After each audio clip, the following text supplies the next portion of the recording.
Johnson. Thank you, Andy.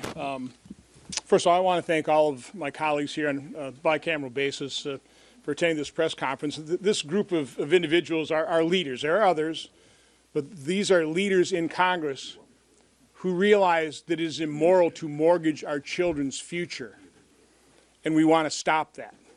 We also fully realize that Biden's open border policy represents a clear and present danger to America. But this is also a group of people who oftentimes, unfortunately, get scorned because we generally vote no, because the uniparty is mortgaging our children's future. But we are a bicameral group of people who want to be part of the solution, who vote no most of the time, but we want to vote yes. And I don't think Senator Rick Scott or this group has been given near enough credit for, first of all, the tenacity of Senator Scott holding a weekly dinner where we talked about the debt ceiling. None of us had ever voted for an increase in the debt ceiling. We talked for week after week after week. Finally realized, well, the only way we're going to get something for increasing the debt ceiling is if we are willing to support something. So it was the Freedom Caucus that actually had the bill. And then very reasonable negotiation with their other House members to propose something that unfortunately Speaker McCarthy kind of frittered away that proposal. But anyway, we are here about solutions. And that is why we want to be very public that we support the two reconciliation bill solutions, starting out with a very rapid passage of something that provides President Trump the resources he needs to honor the promise he made to Americans, that the Americans support overwhelming margins to secure our border. But also being the accountant of this group, I have to provide a chart. Senator Scott talked about the fact that our population since 2019 has increased 2%, but spending is up over 50%. And this chart basically represents that. But I think what's notable about this, I put a baseline.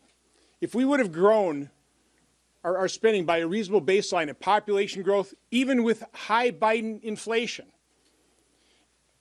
we would have gone from about $4.4 trillion in spending in 2019, and instead of spending almost $7 trillion this last fiscal year, we would have been spending about 5.7.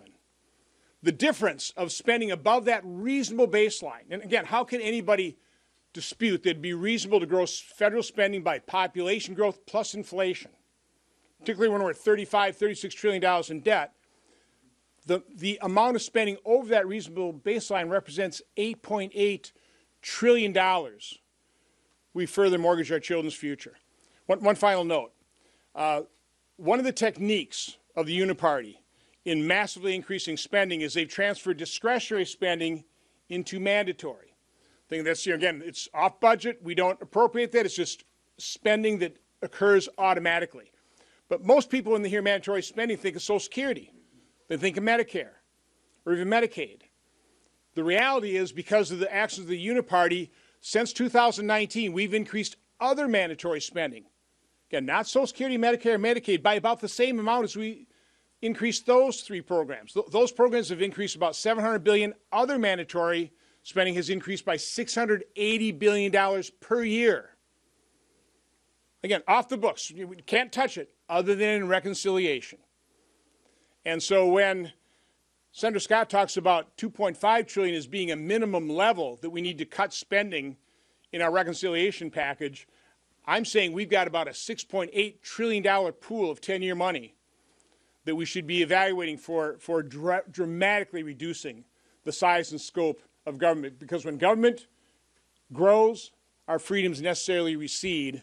And I say that's the other value we all hold. We think government is here to jealously guard our freedom, not cause and exacerbate more problems and mortgage our children's future. So with that, I'm happy to turn it over to Congressman Ralph Norman. Thanks, Senator Johnson.